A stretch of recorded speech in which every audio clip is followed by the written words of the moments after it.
Okay, welcome to the next hole of Crazy Golf in a Garden. Hole number 7. How to build Crazy Golf using bits and pieces you find in the shed, the garage and the garden. So this hole, we've decided to have two routes. We've got the safe route and the challenging route. So the safe route, you can see there's a nice wide fairway and you just play up. But the danger here is you could be short or you could be long. And we'll go up there in a minute to show you.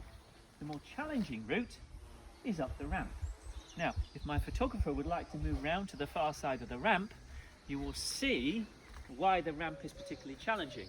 We've set it up so if you're short, you drop in a bucket, and if you're long, you go out of bounds. So we'll see if we can demonstrate, and you'll see it's actually quite challenging.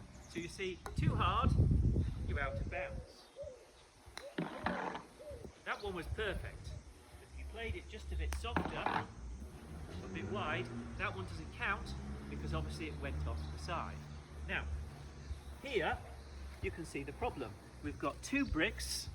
If you took the safe route, there's two bricks. So your challenge now is this particular one was a bit short and those two bricks are going to be a bit of an obstacle.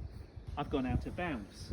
You can try to go through that gap if you want to get down the fairway, or you can take the big gap if you want to be safe, but then of course you've taken two shots to get to here, and somebody who went over the ramp and got their distance right and managed to stay in this narrow fairway is now well set up after two shots to get close to the hole over here.